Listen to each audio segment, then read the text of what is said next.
Estamos aqui em mais um vídeo. Espero que vocês estejam bem aí, quem está aí do outro lado.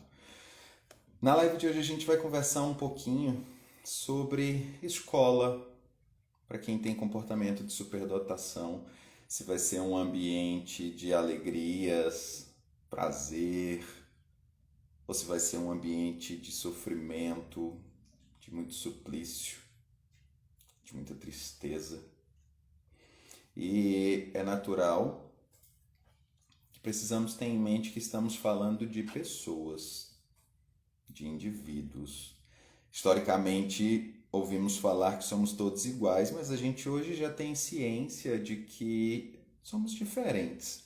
Temos muitas necessidades iguais, tem muitas coisas que funcionam bem para várias pessoas, para vários públicos, para vários nichos, mas somos diferentes. Boa noite aí para quem está chegando agora. Sendo diferentes, temos necessidades diferentes, aptidões diferentes, gostos diferentes, desejos diferentes, mas a sociedade ela não entende assim, ela vive constantemente em busca de uma padronização, porque a padronização ela facilita, ela diminui custos, trabalhos e isso acaba muitas das vezes trazendo muito sofrimento para quem não se encaixa nesse padrão. E infelizmente é uma coisa que a gente vê acontecer muito dentro da superdotação, principalmente no ambiente escolar, onde muitas das vezes ela não tem a devida compreensão, ela não tem o devido acolhimento, ela não tem essa compreensão não só das características, sejam elas cognitivas ou emocionais, mas principalmente não tem a abertura para poder se adequar e adequar seu espaço, seus profissionais para um público muitas vezes tão divergente, tão diferente. Bem-vindas aí quem está chegando agora, tá? Precisamos entender, acima de tudo, que eu não vou tratar aqui de verdades absolutas, isso é fato. As verdades elas vão ser relativas e adaptáveis ao contexto de cada realidade. Pode ser que dentro da sua cidade, sua escola, ou a escola onde seu filho ou sua filha estude, ou a escola que você frequenta, tenha um pouco mais de abertura. Eu vou falar um pouquinho sobre esses perfis das escolas, mas é importante a gente ter essa compreensão de que, em se tratando de um público tão diverso, e aí eu tenho uma rotina de falar que cada serzinho com comportamento de superdotação é um universo distinto, e pensando nisso a gente tem características comuns, sei lá, estrelas, planetas, asteroides, cometas, tem astros que vão fazer parte daquele universo, mas ali a gente tem uma série de outros fatores que podem ser completamente inéditos e diferentes. E com isso eu vou ter situações diferentes, condições diferentes. Então, quando a gente tem dentro de um ser imensas e quase que infinitas possibilidades, precisamos ter a compreensão de que as coisas vão ser diferentes para um e para outro. E infelizmente o modelo de escola que nós temos, em sua grande maioria, ela tem uma padronização de tempo, de conteúdo, de postura, de métodos de ensino-aprendizagem que a gente já sabe que hoje não se adequam a uma grande parcela da população. Eu vou fazer uma contextualização breve, rápida, porque como eu já tenho falado nas lives anteriores, a ideia é que elas sejam lives mais curtas, tempo máximo de 45 minutos. Então até 8h30 a gente vai encerrar.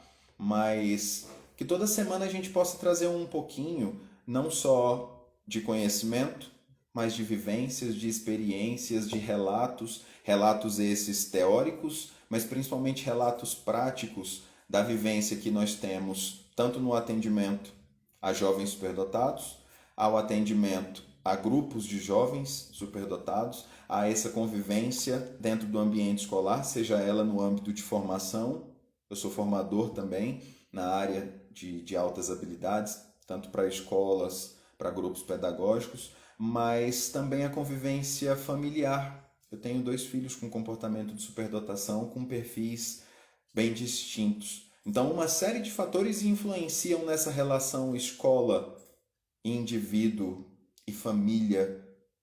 Então, é importante a gente entender que dentro desse contexto de construção da escola que nós temos hoje, ela foi forjada, foi formada, ela foi paramentada em cima de um modelo industrial. Pós-revolução industrial, a gente tem ali um boom na França que traz para a gente uma série de necessidades que precisavam acompanhar esse crescimento e esse desenvolvimento. A gente tem uma valorização de algumas áreas de conhecimento e de formação, então a área de matemática, engenharia, química, são áreas muito requisitadas e valorizadas nesse momento, então precisavam de uma mão de obra especializada, capacitada e que fosse dentro de áreas específicas. Há uns anos atrás, a gente tem ali uma valorização das artes, uma valorização do pensamento, da filosofia, mas pós-revolução industrial, a gente percebe que muito disso foi deixado de lado. Muito disso passou a não ser tão importante e tão relevante. Então, o modelo das escolas, ele acabou sendo criado e forjado para poder selecionar indivíduos que se encaixassem em um perfil, que se encaixassem em um modelo, que fossem bons repetidores, mas em áreas específicas do interesse que a sociedade precisava naquela época. Esse modelo acabou sendo muito produtivo. A gente já sabe que o modelo industrial ele está focado na linha de produção e a gente conseguia assim formar uma grande quantidade de pessoas que se encaixavam naquele modelo, que saíam dali com um conhecimento mínimo para poder ir para as indústrias, para poder produzir para a sociedade e aumentar consequentemente riquezas nos países ao qual esse modelo foi implementado. Isso ficou muito nítido na Europa e isso foi depois perpetuado mundo afora. Com isso, a gente tinha uma série de criaturinhas que se encaixavam e algumas criaturinhas que não se encaixavam. Não eram bons repetidores, eram questionadores, passavam, não conseguiam muitas vezes não só aprender, mas também demonstrar o conhecimento aprendido e passaram a ser excluídas do ambiente escolar. Durante muito tempo, ou você se encaixava ou você estava fora. Aqueles que estavam dentro da média e já naturalmente conseguiam se manter, legal, bacana. Aqueles que não estavam dentro daquele modelo, mas que por medo de serem excluídos do mercado de trabalho, pela pressão social, pressão familiar, se encaixavam, também, bacana, parabéns.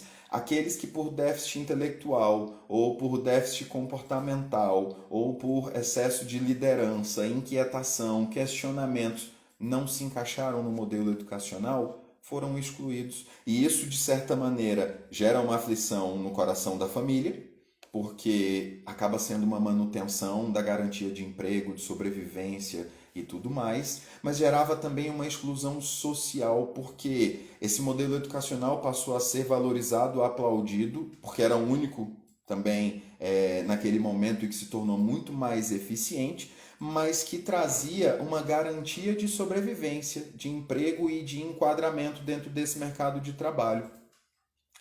Só que a gente tem uma mudança de cenário nos tempos atuais. E aí eu vou fazer essa transição bem rápido, porque a aula aqui ela não vai ser de história. Mas a gente tem hoje um modelo atual de sociedade muito mais volátil, muito mais que tem mudanças muito mais intensas e muito mais significativas. Várias das profissões e das necessidades que hoje um modelo repetitivo de simplesmente manter o conhecimento que já tínhamos e replicá-lo não é mais suficiente, fez com que algumas escolas começassem a mudar o seu modelo educacional. A gente sabe que não são todas, a gente sabe que é uma grande minoria. Em sua grande maioria, as escolas elas mantêm ainda um modelo tradicional de educação voltado a serem conteudistas, a produzirem repetidores, a produzirem criaturinhas ali que de certa maneira se encaixam dentro de um padrão, sentam numa fila, cumprem um horário, e aqueles que ainda não se encaixam ou não estão bem. Tradicionalmente a escola tende a responsabilizá-los. É triste isso, mas na grande maioria das vezes a escola ela não assume a responsabilidade que ela teria de se adequar às necessidades, às particularidades e às individualidades daquele ser e transmite essa responsabilidade para ele, eu digo ele, estudante, menino, menina, criança ou adolescente, mas transmite para aquela criatura a responsabilidade da inadequação. Então é você que não sabe cumprir as ordens, é você que não consegue ficar sentado, é você que não consegue aprender, e essa responsabilização, ela é sempre terceirizada para o jovem e para a família. Isso gera uma inadequação daquela criatura que tem sua autoestima prejudicada e rebaixada, ela passa a se enxergar como o errado no ambiente e isso a gente acaba enxergando até de maneira assim bem realista, acaba gerando a evasão escolar ou a conformidade do não sou inteligente, não aprendo e não sei fazer, porque as escolas elas vêm ano após ano repetindo um mesmo modelo que serviu bem para uma sociedade que tinha um nível de desenvolvimento cognitivo, que tinha um acesso limitado a conteúdos e a informações, e hoje a gente já está recebendo dentro da escola criaturinhas que estão chegando já com um repertório de conteúdo, de vivência familiar e de experiências de vida muito mais intensos e muito mais significativos. Com isso, a escola ela precisa e deve se adequar. Temos uma minoria que já percebeu isso. Sejam escolas particulares que perceberam que precisavam ajustar seu currículo, seu modelo educacional para poder não perder matrículas, mensalidades e pagamentos, mas temos também uma série de pesquisadores, de educadores que foram percebendo que uma metodologia mais individualizada, mais pautada em outras questões, trariam também um ganho cognitivo, um ganho de aprendizagem para aqueles estudantes. E aí a gente tem algumas metodologias que são mais abertas, a gente tem algumas escolas que já trabalham com agrupamento, a gente tem escolas que já trabalham com metodologias ativas de ensino-aprendizagem. Vocês devem ter escutado falar em escolas com metodologia 4.0. O grande ponto é, nós temos uma necessidade urgente de reformular o nosso modelo educacional. Mas precisamos entender que essa responsabilidade da escola, ela não é só da escola. Ela sofre uma série de influências do perfil da família, do perfil do jovem, do perfil social, do ambiente onde ele está inserido. Então, eu não vou aqui botar toda a responsabilidade também nas costas da escola, do modelo educacional que sim, é ultrapassado, está velho e não serve para muita coisa, mas nós temos aqui uma série de fatores que influenciam. E aí agora eu vou puxar um pouquinho mais essa fala para essa relação humana de um ser que é muito importante vocês entenderem. É biopsicossocial. O que seria isso, Chico? Eu já ouvi falar, eu nunca ouvi falar, mas a gente entende que o ser humano, ele é um ser biológico, sim, tem toda a questão neurológica, nervosa, fisiológica, orgânica, hormônios e tudo mais, é um ser vivo, mas a gente tem uma psique, uma mente, toda uma relação das memórias, das experiências, sentimentos, e esse ser, ele é um ser social, não só porque ele vive em sociedade, mas a própria evolução do ser humano, ela é pautada nessa convivência com outras pessoas. E essa convivência com outras pessoas, naturalmente positiva e negativa, boa e ruim, em ambientes familiares, em ambientes religiosos, em ambientes acadêmicos, acaba trazendo uma série de fatores que influenciam nessa relação estudante-escola. Não vou nem entrar ainda na vertente superdotação. Entendam, antes de tudo, que uma série de fatores são de relevante influência nessa relação escola para ser um ambiente de prazer ou ser um ambiente de sofrimento. Depende não só das suas áreas de interesse, depende da estrutura física, depende dos investimentos, depende da paixão ou da dedicação do profissional que está ali inserido, depende de questões emocionais e hormonais que aquela criança ou que aquele jovem está passando, depende de como a escola percebe aquelas pessoas em suas individualidades, em suas particularidades. Então, uma série de fatores influenciam nessa relação de escola enquanto ambiente prazeroso ou ambiente de sofrimento. Então, ponham uma coisa aí na cabecinha de vocês. A gente nunca vai encontrar de maneira absoluta uma escola maravilhosa ou uma escola horrível.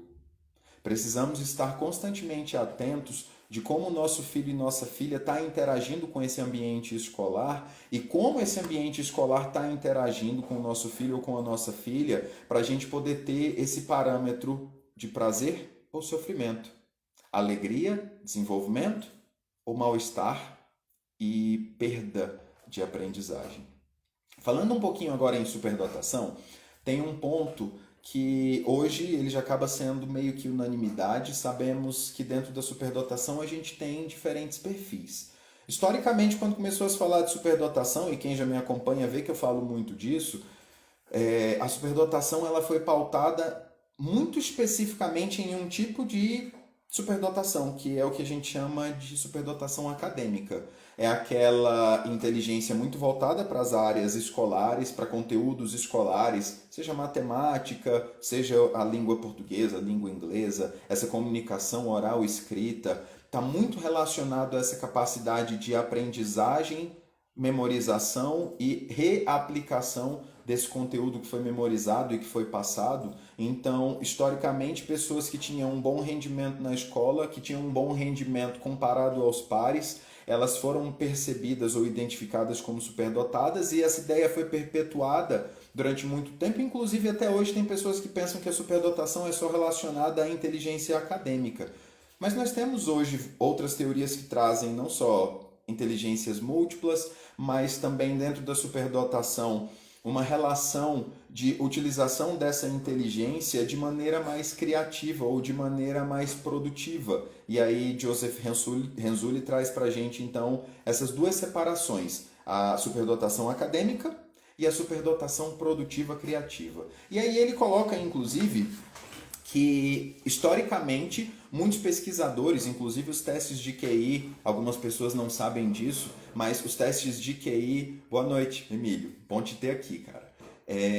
Mas historicamente os testes de QI eles foram feitos usando sim uma excelente fundamentação estatística, mas de áreas específicas da inteligência humana. Então elas são excelentes, são testes excelentes para identificar determinados tipos de inteligência, mas que não necessariamente vão servir para identificar ou quantificar, metrificar outros.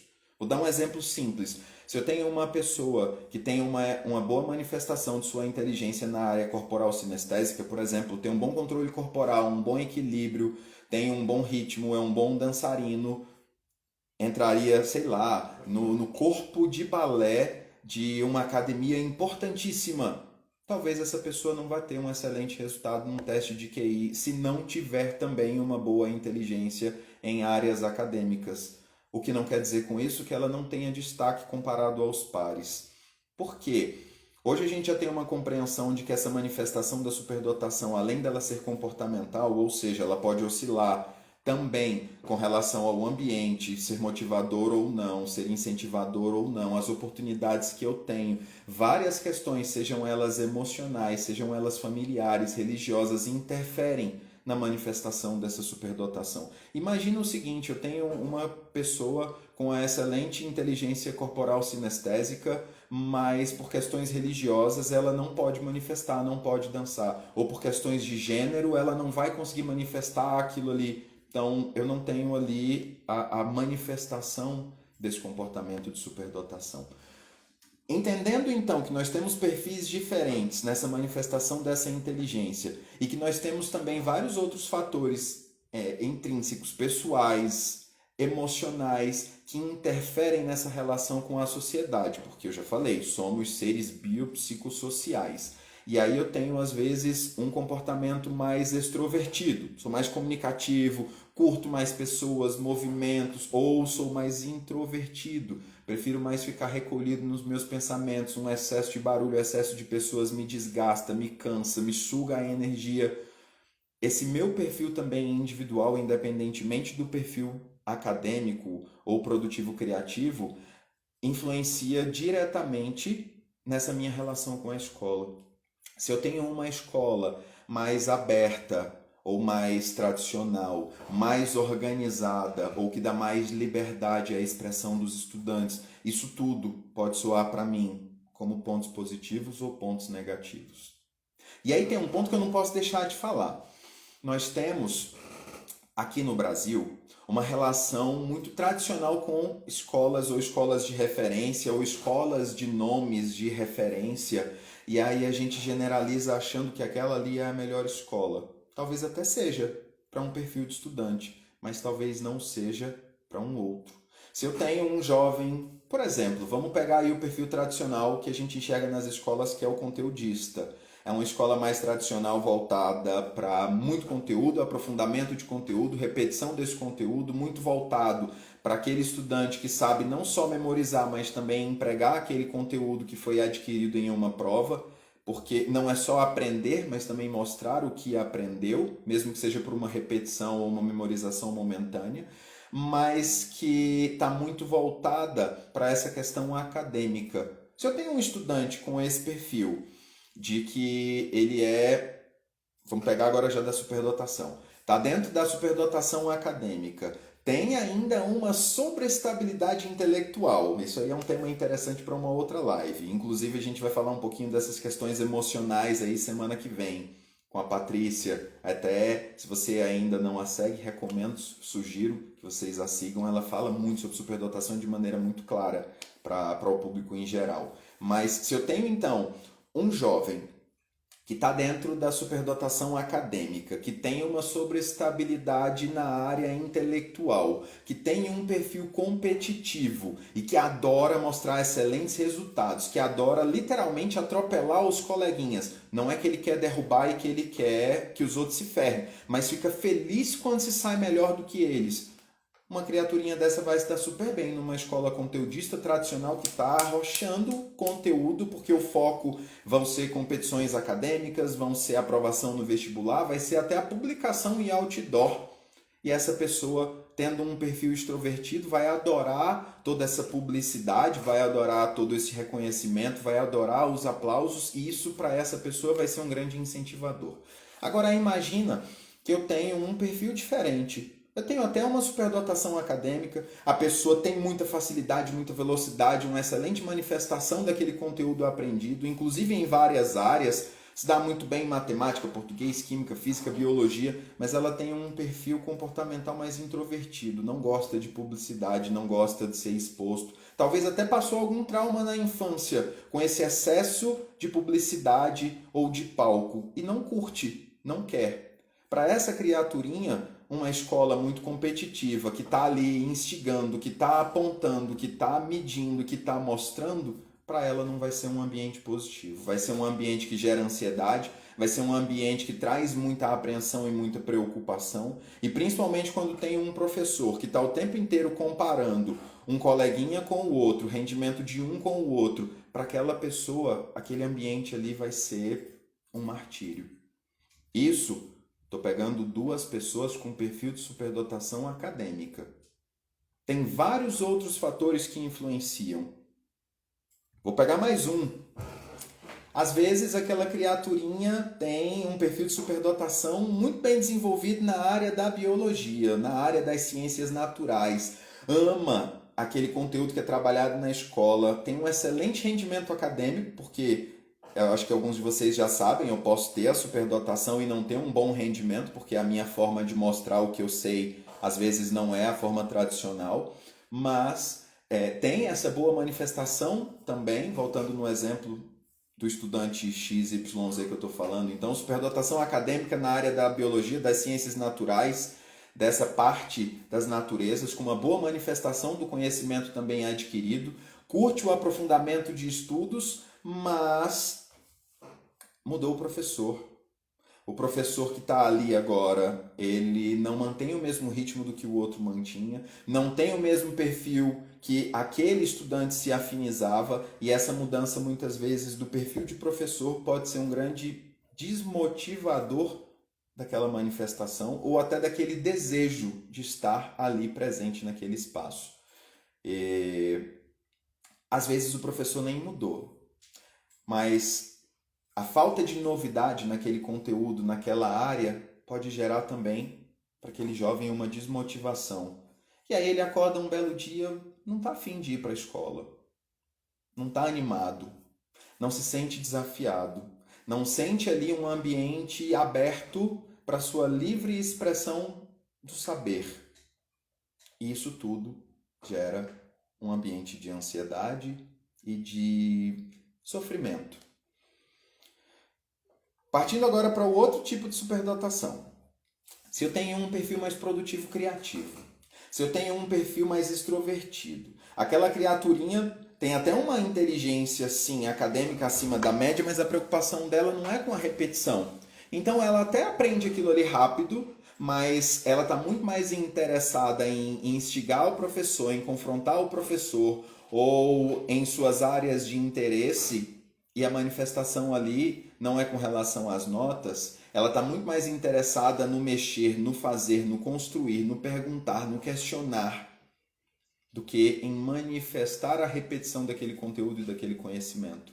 E aí a gente tem hoje um público que não se adequa ao ambiente escolar que é tradicionalista, que sofre muito porque, apesar de pegar aquele conteúdo muito rápido, essa repetição para ele ou para ela é muito desgastante, é muito desmotivante, e a escola ela não está aberta a essa adequação de ritmo de estudos ou de conteúdo, inclusive adequação e todo esse processo de ajuste individualizado dentro da escola é um tema para uma outra conversa, eu não vou entrar aqui hoje porque infelizmente não dá tempo, mas se eu tenho um perfil mais comunicativo, mais questionador, mais participativo até, acaba ganhando rótulos, críticas ou reclamações de determinados professores que estão dentro ainda de um modelo tradicional, onde ele está ali como sendo a criatura dotada de maior conhecimento, a criatura que sabe o que tem que ser aprendido, que quer que as crianças e os jovens repitam e não quer interrupção porque já está com a sua aulinha planejada, com o seu tempo contado, e aquela criança muito participativa, muito questionadora, muito inquisidora, que precisa de exemplos, que tem formas diferentes de aprender, não consegue, não permite que o professor mantenha a rigidez ou a fluidez do que aquele profissional julga que é uma aula adequada. E com isso, acaba trazendo um ambiente de muita repressão para aquele perfil de superdotação. Então a gente tem muitas vezes líderes, muitas vezes espíritos questionadores que estão ali com uma necessidade de romper paradigmas ou de romper limites, mas o próprio professor ou a escola está limitada e não permite esse rompimento de limites. Eu não sei se está ficando claro para vocês até aqui, mas uma mesma escola, ela pode ser um ambiente de alegria ou um ambiente de sofrimento, dependendo do perfil do estudante. Uma mesma escola pode apresentar para aquele estudante momentos de alegria e momentos de sofrimento. É natural que a gente tenha várias fases de desenvolvimento do ser humano, é natural que a gente tenha não só questões emocionais, mas também questões sociais que interferem e influenciam infância, adolescência, ansiedades e vários outros fatores, mas a escola, muitas das vezes, ela não tem essa flexibilidade de se ajustar também às fases que aquele indivíduo, que aquela criaturinha está passando. Então, uma mesma escola que está servindo hoje, está excelente hoje, pode ser que ela não seja amanhã. Um outro ponto que eu não posso deixar de falar, e aí isso vai muito para pais e mães, a gente tem, principalmente quando é aquela escola que vai incluir toda a vida, toda a trajetória escolar da criança. Isso vai ser mais comum em escolas particulares, porque escolas públicas normalmente elas se fecham em segmentos, em séries. Então a gente tem a escola da educação infantil, a gente tem a escola do ensino fundamental, a gente tem uma outra escola para o ensino médio. Mas para quem está aí em escolas particulares que oferecem toda a vida escolar do estudante, a gente acaba elegendo escolas para a vida. Então, se não estivermos presentes também participando de toda essa transição acadêmica e escolar do nosso filho ou da nossa filha dentro da escola, talvez a gente não consiga perceber as inadequações que a mudança de coordenação, que a mudança de conteúdo, que a mudança de colegas e de pares interferem também nessa relação de prazer, de alegria ou de sofrimento na vida daquele jovem, especialmente, e aí eu vou falar especialmente para quem apresenta comportamento de superdotação, porque uma coisa que para a gente já é muito claro para quem é da área, a intensidade ela é muito maior dentro da superdotação.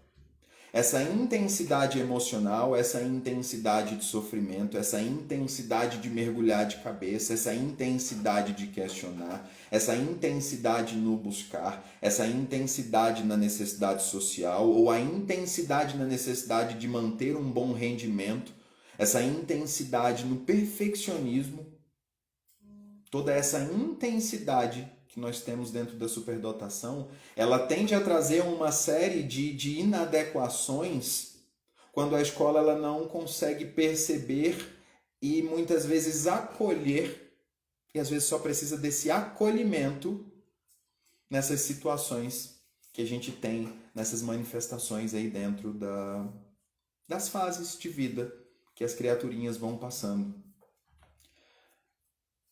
Vou começar a fazer a conclusão da fala de hoje. Para quem chegou depois, o que eu tenho sempre deixado evidente é que essas falas elas vão ser curtas, 40, 45 minutos, para não ficar muito cansativo e que gerem em vocês também um desejo de querer um pouco mais, e a ideia acaba sendo até essa.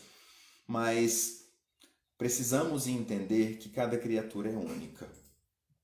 Cada criança, cada jovem, cada estudante, ele é único. Sendo único, eu não posso ter um mesmo modelo educacional para todos. Eu não posso ter um mesmo modelo avaliativo. Eu não posso ter um mesmo modelo de ensino, porque eu não tenho um mesmo modelo de aprendizagem. Eu posso até ter um modelo maior e mais comum para uma grande maioria.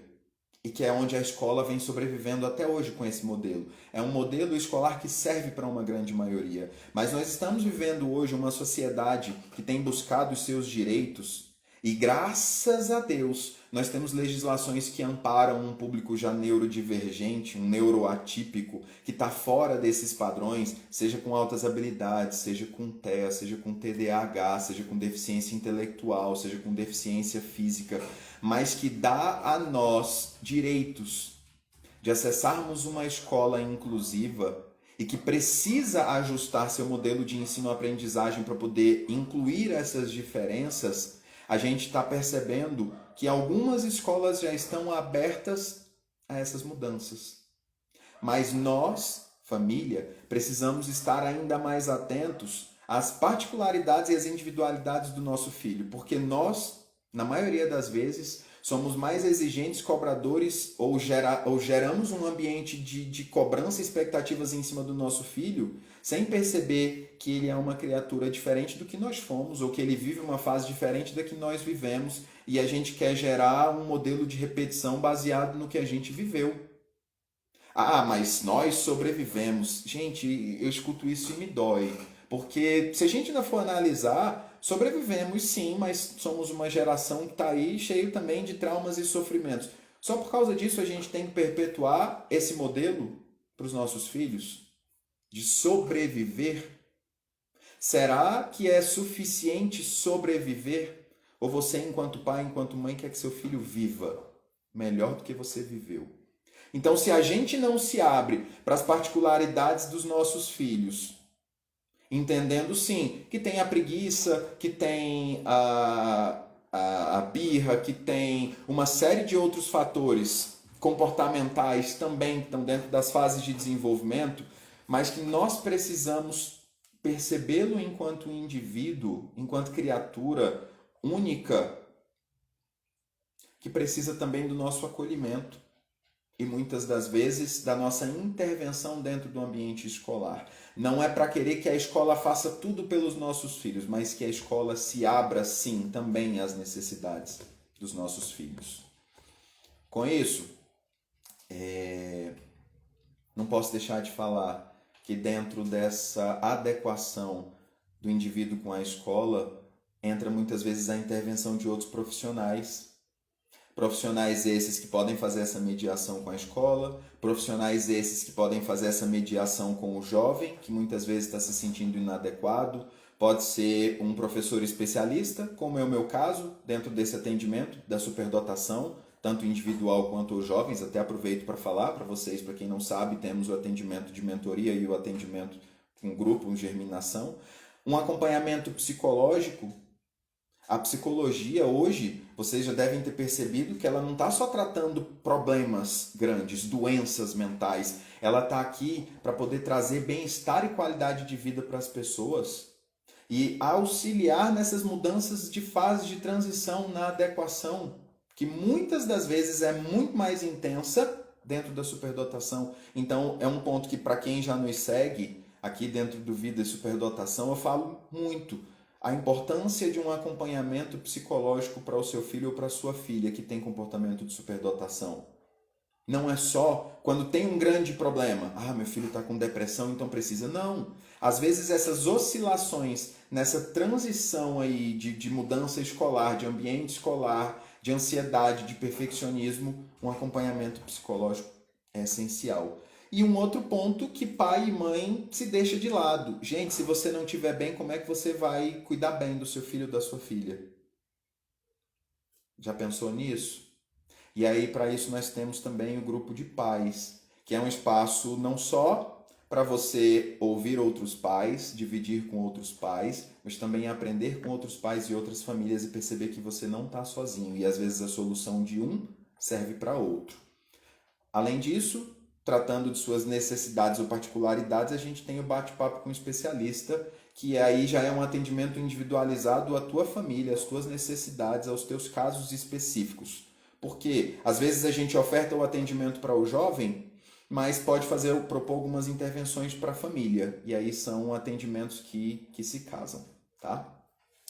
Tô caminhando para o final, e aí, para quem está aqui, a gente, na semana passada, ofertou um desconto que alguns pediram, e aí a gente vai ofertar de novo neste, que foi 50% de desconto para o bate-papo com o especialista. Vai ficar assim, Eide, a gente vai salvar. Encerrando aqui, a gente salva. E eu recomendo. Hoje eu trouxe uns pontos que são bem significativos de reflexão, tá? Vou deixar aqui com vocês então hoje, para quem tiver interesse, vou manter os 50% de desconto no bate-papo com o especialista, manda mensagem no direct aí ou no WhatsApp até a meia-noite de hoje, e 40% de desconto para o primeiro mês no Germinação, que é um atendimento que nós oferecemos em grupo para jovens, pré-adolescentes e adolescentes que tenham comportamento ou indicativos, né, de comportamento de superdotação, onde a gente oferece um ambiente de oportunidade de aprendizagem, de troca com pares, tá bom? Eu sei que é um tema que a gente precisaria aqui e poderia aqui aprofundar muito mais, mas essa relação com a escola e manifestação de superdotação, ela é muitas vezes um critério tão particular que eu deixo aqui uma porta aberta para vocês. Caso tenham necessidades, mandem mensagens para a gente que dentro do possível a gente vai sempre orientando, acolhendo e dividindo um pouquinho da experiência que a gente tem com vocês. Mas o essencial que eu queria deixar para vocês nessa noite de hoje: acolham teu filho, tua filha, escutem, abram sempre essa brecha de comunicação, porque na maioria das vezes eles percebem e eles tentam até exteriorizar se esse ambiente escolar está sendo positivo ou não, está sendo prazeroso ou não, está sendo enriquecedor ou não. E nós, enquanto pais, temos que estar abertos a ouvir, a entender, e não já direto apresentar uma solução ou a minimizar essa manifestação do sentir dos nossos filhos, crianças e adolescentes. Então, mantenham sempre a porta do diálogo aberta. Busquem essa comunicação e esse diálogo aberto com a escola, para dentro das possibilidades do ambiente escolar poder fazer essas adequações. E o último e mais significativo ponto: Tem coisas que a gente não vai conseguir mudar naquela escola, então às vezes pode ser mais fácil mudar a escola. Pensa muito nisso. Se dentro da vivência do teu filho está sendo um ambiente de tortura, de sofrimento, será que vai valer a pena manter ele ou ela ali só porque a escola é a que mais aprova no vestibular? Ou é a escola que tem os melhores índices acadêmicos? Ou é a escola que tem os outdoors mais cheios e bonitos? O que você deseja para o teu filho ou para a tua filha? É a felicidade ou é uma aprovação? Eu sei que a vida ela continua na vida adulta, mas se eu não conseguir acolher e minimizar o sofrimento hoje, será que ela vai chegar bem na idade adulta? Então, precisamos sempre manter esse olhar acolhedor para como os nossos filhos estão inseridos dentro dessa escola. E levando em conta um último pontinho aqui que eu quero falar com vocês. Eu já devia ter encerrado, mas a gente vai lembrando de outras coisas. Nós estamos vivendo ainda um cenário de pandemia que está um pouco mais flexível, mas que passamos 1 ano e meio basicamente aí trancafiados dentro de uma casa onde a vivência social, a vivência acadêmica e várias dessas questões que deveriam ser desenvolvidas dentro de um ambiente escolar não se desenvolveram bem ou até nem se desenvolveram. Então precisamos ter uma compreensão e um acolhimento muito maior ao sofrimento que nossos filhos manifestam, quando manifestarem esse sofrimento. É óbvio, porque nem toda criança está sofrendo na escola. Às vezes é um ambiente altamente enriquecedor, de muita alegria e para elas está sendo maravilhoso. Mas entendam, esse cenário de pandemia trouxe para nós muito sofrimento, muita inadequação, muitas dúvidas. Agora imagina para eles, tá certo? Eu vou encerrando por aqui agradecendo mais uma vez a presença de quem aqui esteve. Semana que vem teremos mais uma conversa e já aviso vocês, semana que vem vai ser live de perguntas e respostas. A gente vai abrir umas caixinhas aí ao longo da semana. Mandem as dúvidas, perguntas, curiosidades ou pontos que vocês queiram que a gente aborde aqui para na semana que vem a gente trazer para vocês, tá bom? Fiquem bem, uma excelente noite, bom descanso para vocês e qualquer coisa, estamos aqui. Eu que agradeço, gente.